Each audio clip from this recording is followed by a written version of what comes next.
Olá pessoal, tudo bem? Retomamos agora a nossa segunda unidade da disciplina de Aspectos Legais da Administração. Eu, professor Antônio João Ferreira Júnior, novamente com você aqui, para a gente continuar nesse caminho de falar um pouquinho sobre a administração, sobre o direito e sobre a junção dessas duas ciências maravilhosas. E você, como técnico em administração, precisa ter um pouquinho de noção ou buscar esse conhecimento para você operacionalizar isso no dia a dia.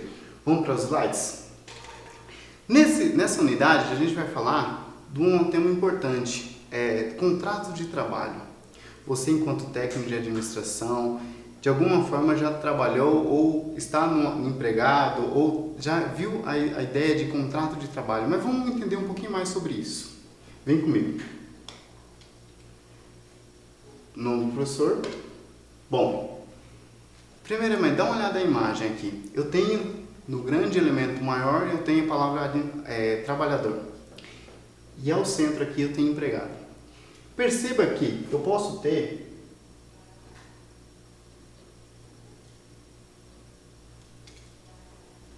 outras funções aqui, além do empregado, dentro da ideia de administrador, dentro de trabalhador.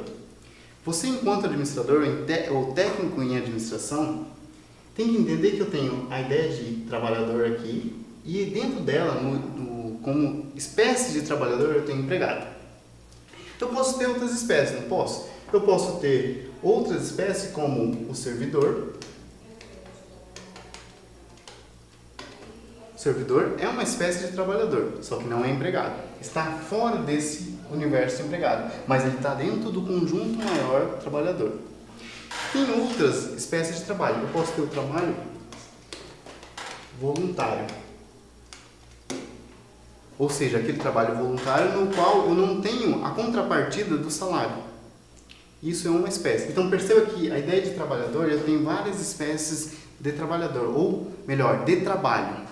Eu tenho o voluntário, o empregado, o servidor. E eu tenho outras formas de trabalho. Eu tenho o comissionado, eu tenho um convocado, tem vários exemplos de trabalhador. Mas o que nos interessa hoje, porque a gente vai falar um pouquinho mais sobre a ideia de contrato de trabalho dentro do direito do trabalho. Lembra que é um dos ramos do direito? Vem comigo, vamos continuar nesse caminho. Primeiramente, dentro das normas do direito, nós temos a CLT, a Consolidação de Leis Trabalhistas. No Estado brasileiro, nós temos a primeira norma, a primeira lei maior é a Constituição. Abaixo dela vem outras leis. E aqui, na CLT, é o que vai redigir, vai trazer condições de trabalho, vai trazer, normatizar, regulamentar a atividade do empregado. Lembra que naquele conjunto universo que eu coloquei o trabalhador aqui no meio e coloquei o empregado. A CLT não vai regulamentar outros tipos de atividade laboral, outros tipos de trabalho, só do empregado, perceba isso. Bom, o que nos interessa é o quê? Aqui, artigo 3º da CLT. E aqui ele traz no artigo 3º o que é empregado. Ela fala o seguinte, que considera-se empregado toda pessoa física, olha que importante, toda pessoa, indivíduo, ser humano, espécie humana, tá? Física que presta serviço de natureza não eventual ao empregador, sobre dependência desse, mediante o salário. Perceba que, quando eu falei aqui, esse indivíduo, esse fulaninho aqui, ele vai prestar um serviço. Ele prestando um serviço, ele vai ser um empregado. Vai prestar um serviço ao empregador. E em troca disso, o que seria esse serviço que ele vai fazer? Essa troca que ele vai fazer?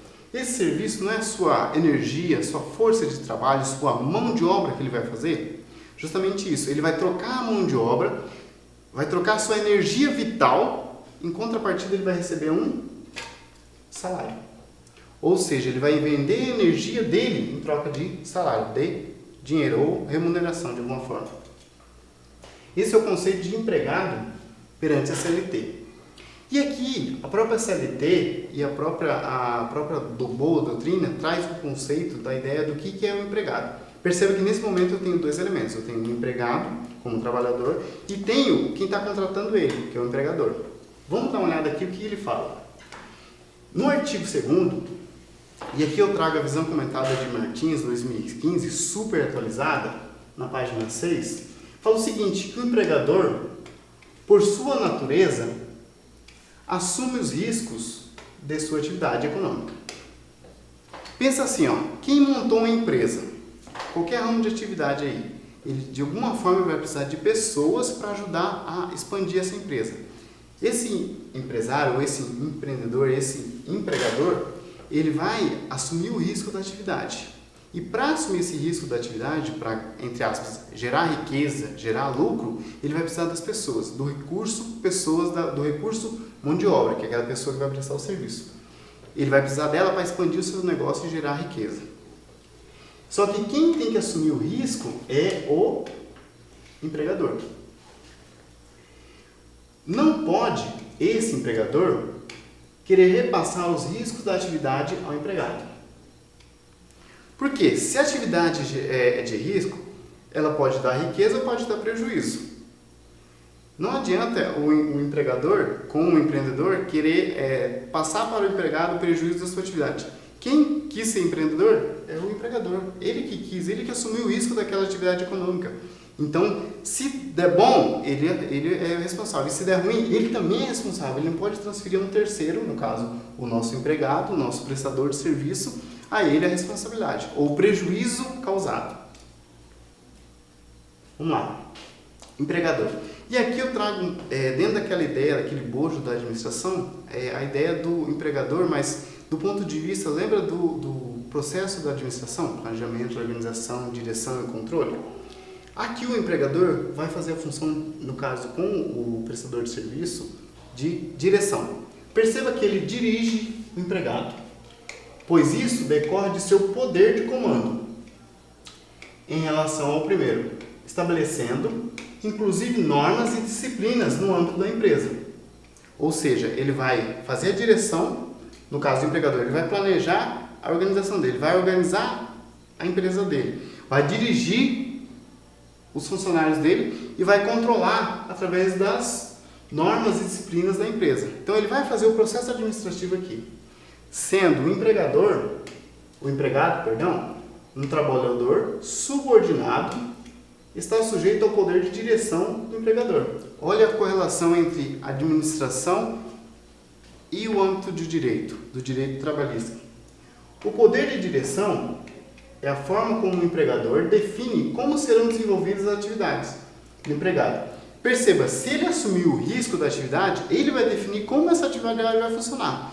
E a pessoa que vai trabalhar com ele vai ter que se submeter de alguma forma àquela atividade. Lógico, a ideia de submissão aqui é do ponto de vista legal, vai ter que se submeter ou se subordinar, não da parte de constrangimento legal, dessas outras partes. Não, tem que ser algo assim, se submeter a algo que seja lícito legalmente, porque ele vai trabalhar em troca daquele salário, daquela remuneração. Vamos continuar aqui? Empregador. Dessa relação aqui novamente, gera o quê? Eu tenho o quê? O valor. O salário. Existe uma reciprocidade aqui. Direitos e deveres. O empregador e o empregado. O empregado trabalha, presta o serviço. Em contrapartida, o empregador dá condições de trabalho para que ele desenvolva essa atividade e além da remuneração ou de outros benefícios que a gente vai ver mais para frente. Bom, remuneração. Está no artigo 457 da CLT, além do 458, que se você for um pouquinho mais aguçado, querer aprofundar um pouquinho mais, recomendo você pesquisar sobre esse artigo, pegar a CLT, dar uma olhadinha, dar uma lida. Todos os artigos são artigos fundamentais para você aumentar o seu conhecimento nesse âmbito. Mas o que fala o artigo 457? Da remuneração do empregado para todos os efeitos legais, além do salário devido diretamente pelo empregador, como contraprestação de serviços. Ou seja, a junção entre aqueles dois elementos, empregador e empregado, o meio termo aqui, onde os dois elementos se tocam, a tangente entre esses dois elementos, de alguma forma é o salário. É o que vai ser moeda de troca ali. Eu vou dar minha mão de obra, minha força vital, em contrapartida eu vou receber algo em troca. E além do pagamento em dinheiro, o artigo 458 fala o seguinte, que compreende para todos os efeitos legais, alimentação, habitação, vestuário e outras prestações em natura. Se você quiser saber um pouquinho mais sobre prestações in natura, sobre esse artigo 458, dá uma pesquisada na internet, tem vídeos fundamentais que falam só sobre isso. Você vai ter uma aula de 2 horas só sobre isso, para você se aprofundar. Esse é o intuito aqui, é aguçar em você o interesse de você procurar ir mais longe, não ficar nesse pequeno redoma sua ali de conhecimento. Vamos expandir isso. Bom, contrato de trabalho. O que é um contrato? Vamos pensar assim, ó, é um trato, é um combinado. Tá? Com é mais de um. Vamos pensar assim, coordenação. Tira o co, fica ordenação. Se eu colocar o co, quando eu coloco co, é mais de um. Tá? Então, um contrato é um trato entre dois. E aqui é um trato entre aqueles dois, o empregado e o empregador. Aqui eu tenho o indivíduo, lembra? Pessoa física. E aqui eu tenho o empregador. Os dois firmam um pacto, um acordo entre eles. Que no artigo 442 da CLT fala o seguinte: o contrato individual de trabalho é um acordo tácito, silencioso, ou expresso, redigido, correspondente à relação de emprego. Existe uma relação entre os dois? Existe. Mas essa relação tem que ser pactuada, acordada, combinada, isso tudo para fundamentar com esse objetivo aqui. Ó. Primeira coisa, se eu for prestar um serviço de natureza gratuita ou voluntária, não estaremos falando de contrato de trabalho.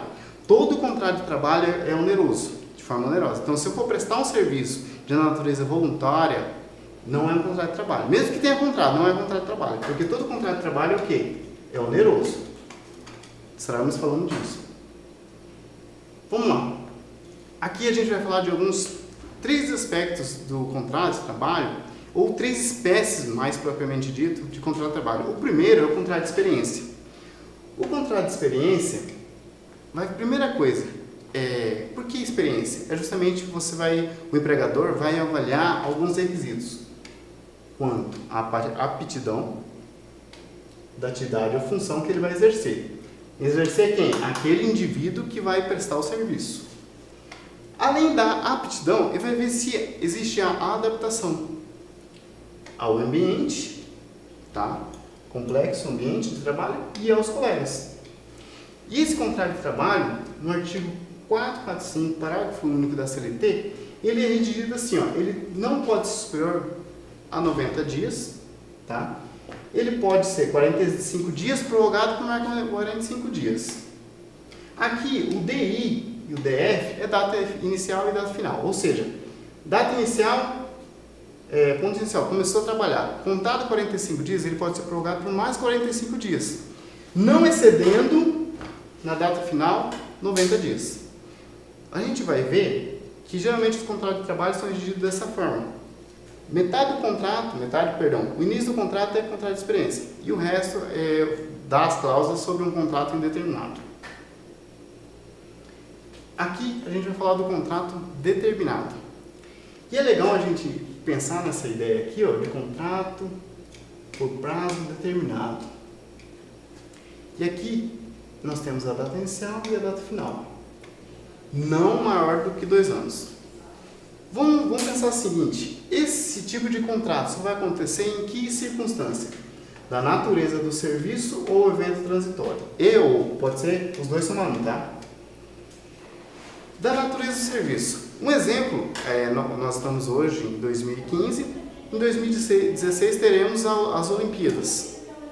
E dentro das Olimpíadas, o Comitê Olímpico está recrutando pessoas e selecionando pessoas para quê? Para um contrato de trabalho, uma prestação de serviço de natureza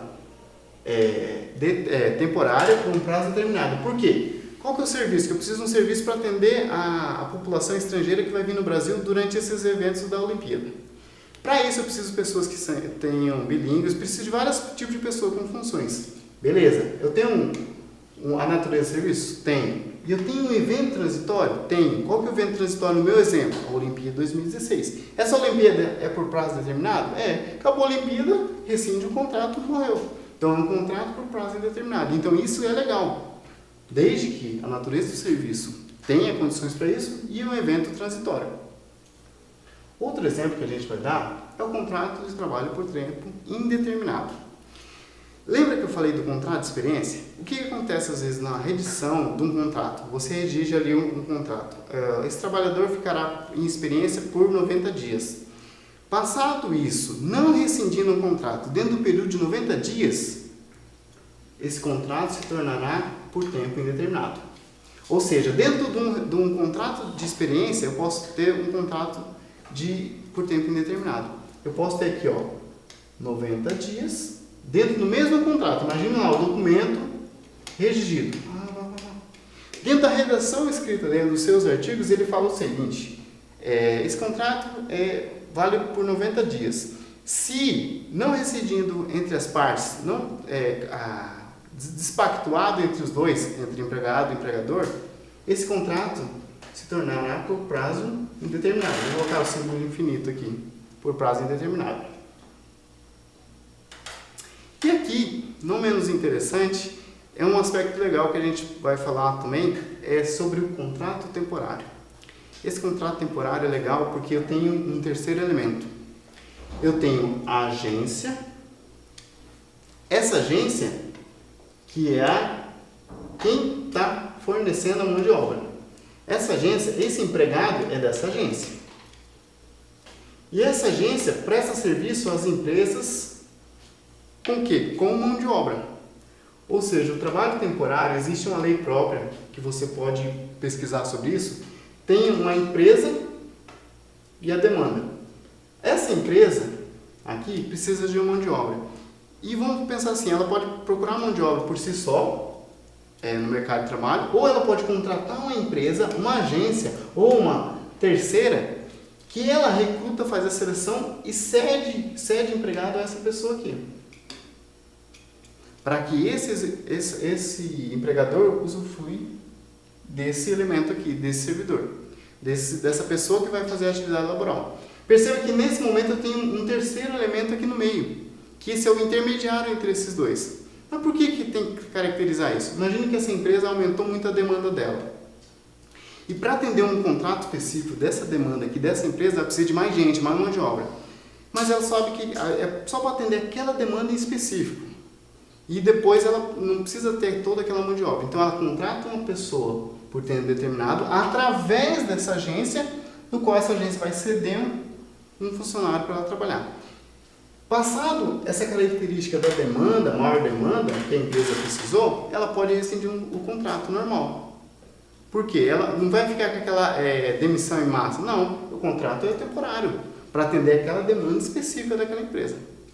Perceba que você, enquanto técnico de administração, tem que pelo menos ter uma noçãozinha desse tipo de coisa, desses contratos, da natureza laboral da atividade do empregado. E a gente percebeu que o empregado é uma das espécies de trabalhador, nós temos outras espécies de trabalhador no rol do direito do trabalho. Gente, eu encerro aqui essa aula, nossa segunda unidade, e espero vocês para a próxima, nossa terceira unidade, nossa quarta unidade. Um abraço a todos e bons estudos!